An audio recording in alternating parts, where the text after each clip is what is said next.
On episode 65 of Confessions of a Marketer, we're getting deeper on product marketing. Hi, it's Mark Reed Edwards. Welcome back to Confessions of a Marketer. Josh Martin is back to continue our chat on product marketing. We'll get to that in just a moment. Coming soon, Chris Daly will be back to figure out how to convert social media traffic. And Ricardo Osti will be back in to chat about the role marketing plays in the customer experience. Lots more to come, so stay tuned. I want to invite you to have a listen to my other venture, the innovation podcast, The iPod, with Garnett Harriman. Lots of fun stuff happening there. Head over to theinnovationpodcast.co to tune in. Okay, back to Josh Martin. We talk about the value of data, balancing the demands of the day with planning for the future. Plus, he lets me in on the story behind his current company, Perfect Sense. So let's get to it. It's hard to keep doing something when either A, you have bad data or no data at all, and you get anecdotal feedback that, people don't like the color of that, website, or people don't, like the messaging. Well, what people? If you don't have data, you can't really make any solid decisions. True. And the other thing that's interesting there is data could also lead you astray or lead you to not be competitive, right? So to your point, sure. I read a lot of best practices on marketing because I think it's interesting. But, you look at marketing automation platforms and they'll say, the best time to send an email is Wednesday morning, whatever they say. And then everyone starts sending emails on Wednesday morning. So how long is that information valid for? I was reading a book. I don't remember the name of it offhand. I think it's the Harvard Business Review book. I'm still reading it right now. And they were talking about the value of information. Information is no longer valuable. It's knowledge that's valuable, right? So being able to take that data and insight and craft it to an impactful decision that you're going to make that isn't just, okay, I have to send an email Wednesday at 8 o'clock because that's what these numbers are telling me I need to do. Yeah. Every organization is different. Their audiences are different. So Tuesday morning may be great for one organization, but Friday evening may be good for yours, especially if you do something that's, oriented to the weekend or, there could be any number of reasons for sending an email at any time of any day. And the most important thing is the person that wrote that content got you to click on it, and that was what their objective was. So I think bearing that in mind is also important, right? Whenever you're reading these kind of best practices. I think one of the challenges in a role like yours is you were talking about balancing, looking into the future and what your tasks are for the day. And especially in a small organization, you probably have to do both. How do you balance that? How do you balance, having a year-long marketing plan in part of your brain and, I've got to get this task done today? It's hard. I wish I could say it was easy. And it's something that I think all marketers struggle with because you have your day-to-day campaigns that you're running and product marketers suffer from it also. So I'll take kind of two answers to that. The product marketing piece of it, which is you have to understand buyer persona. You have to understand messaging. You have to understand the competitive environment. I think the challenge for a product marketer is really how do you get your arms around all of that? Because most organizations don't have a ton of product marketers, right? You're lucky if you have two and blessed if you have three, unless you're working for, 1,000+ person company. Most of the places I've worked, I've either been a individual contributor and matrixed into marketing or had a small team available to me. And trying to keep up to date every single day with what the competition is doing or talk to customers every single day about why they chose or prospects, why they didn't choose to buy your product. Like those are all really difficult, but you need to continue to collect that information while thinking about how that information will be deployed longer term. But the reality is some days you just can't think about the long term. And some days when really, if you're really lucky and people are out of the office on vacation, maybe you do have the opportunity to do some of that thinking.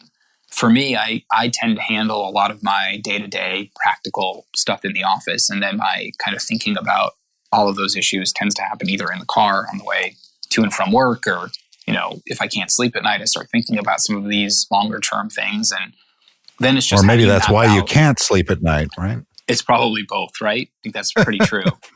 And then how do you set kind of small incremental goals that you think 6 months from now you can get somewhere or 9 months or 12 months? And trying to just chew them off every day a little bit at a time. But it's hard. And it's easy. Like you read some of these advice books on how to kind of handle issues, or you go on LinkedIn, you read all these articles about how someone achieved something. Every day's a battle, right? Every day you have to figure out what the priority is. And every day you have to decide if you're willing to trade off a little bit of the future or the present for the other alternative. And then for marketing, it's the same thing, right? How do you manage the size of your database? Do you want to invest in things like events? Do you want to build out relationships with influencers? How long are you willing to spend working with somebody to have an impact on the market? So I think all of these things have to be thought of in the lens of how does it impact the long term? So if I decide to buy a list, am I going to get blacklisted if I use it, right, without validating it? Is it worth the risk of the long term? If I get blacklisted, what are the challenges that I'm going to face? Or if I'm going to work with this influencer, what happens if they decide to partner with a competitor all of a sudden? And now I've built their brand in this space, or helped them build a brand in this particular space, and now they're working with somebody else. So I think you can have that long-term perspective, ask the questions about the long-term impact of your decisions with everything that you do, but it also shouldn't prevent you from doing things that you know are the right decisions in the short term, assuming you're not kind of mortgaging your future. I know you participate in a product marketing group in Northern Virginia, and you mentioned that you have taken some pragmatic marketing courses. Is that something you encourage other product marketers to do, to kind of broaden their field of view from beyond their own company and experience? Definitely. So I'll talk about product marketing or product pragmatic marketing first, because that to me was really eye-opening in setting up frameworks. So some of the work that they do is excellent. All the work they do is excellent. But some things I've decided to deploy kind of in my day-to-day life, and some I haven't, because again, some of it's theoretical and hard to actually achieve on a day-to-day basis, and some of it's really useful. But kind of the most important thing that it does is it lets product marketers and even product people speak the same language. Because otherwise, everyone has different experiences, everyone has a different background, everyone has different expectations. If people understand the frameworks that you're working from, so product development, win-loss analysis, product requirements, market analysis, like we can all agree that those are the key areas that we have to focus on, then we can have a baseline to have communication.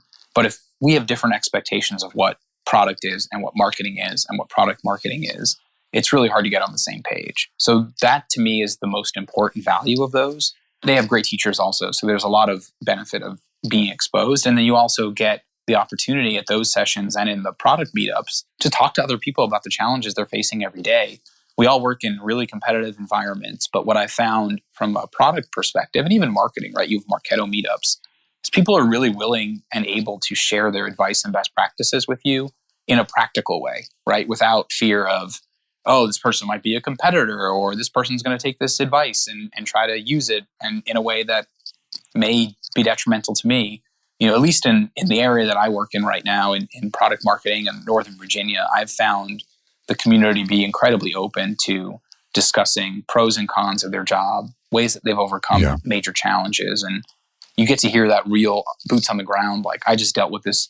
My boss is not listening to me. What do I do? Or something grander, like my company just was acquired. How should I deal with that? Yeah.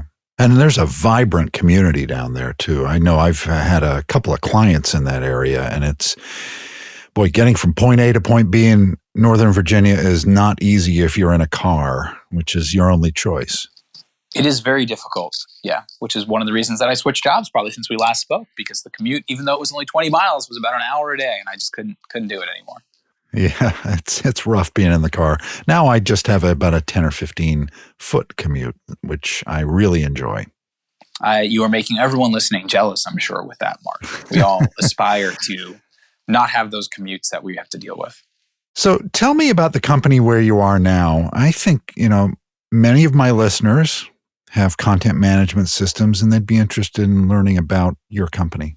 Sure. So the company I work for is called Perfect Sense, and we have a content management system called Brightspot. The company was founded by former AOL executives, because I don't know if most people know this, but AOL was, most of its offices were here in the Northern Virginia area. So the tech community that you mentioned before is really filled with these former AOL executives that kind of filtered out and shaped the community down here. Yeah. And they were publishers, right? David Gang, who's the CEO and one of the co-founders, was a publisher. That's what AOL really was and was focused on, was creating content and community for people. And as he built out Perfect Sense, his goal was to develop a product company with a services orientation to help publishers, publish in a new and different way. Most of the CMS solutions that existed 10 years ago when the company was founded and really subsequent to that are focused on heavy IT involvement in the process. So you want to change something on the front end of your website, you can go call your consultant or you can call your developer, and they'll get to it when they get a chance because they're focused on other important issues. But you really didn't get a lot of control over the system. So we decided to take a different approach, and we built a publisher-first content management system, which allows publishers to, content teams, whoever is working within the CMS to create content, to very easily have access to, a strong suite of tools and front-end systems that allow them the ability to create content, to edit content, to publish content, and to manipulate the front end of their website, all within a system of controls, right? So the admin of the CMS or the admin of the website can limit who has access to certain things and who has access to certain capabilities and functions. But the purpose of it is to provide this environment where you can very easily create, edit, and augment content and get it on the web quickly, because we all know that the number of pieces of content being created is only getting, going up and up and up. The real value that you can drive right now is capturing someone's attention with compelling content. And one of the ways to do that is through timely delivery of that content through multiple channels. So we allow content teams and editors and publishers to get that content out faster and get it out in different languages and to get it out to different channels and publish that without having to rely on IT, because IT has other things to do rather than just change a headline or update a URL. So we found really good success with the interface that we provide. We power many properties that you may be familiar with. Sotheby's is one example. Johnson & Johnson is another. We recently just launched the San Diego Union Tribune, just relaunched its site on Brightspot. So we're finding really good success with a lot of these large global brands, and also creating a product for the mid-market, because we want to recognize that there is a better option than WordPress, right? You don't need a free solution without a really good editorial experience. You need something that can help you get from point A to point B. I want to thank Josh for being with me. Next time we kick off a couple of episodes with neuromarketer Chris Daly on how to convert social media traffic. Important stuff, so stay tuned. This episode of Confessions of a Marketer was written, produced, and edited by yours truly. T. Jordan of A-Class Productions wrote the theme music. Confessions of a Marketer is a trademark of Reed Edwards Global Inc., and this episode is copyright 2019. I'm Mark Reed Edwards. See you next time.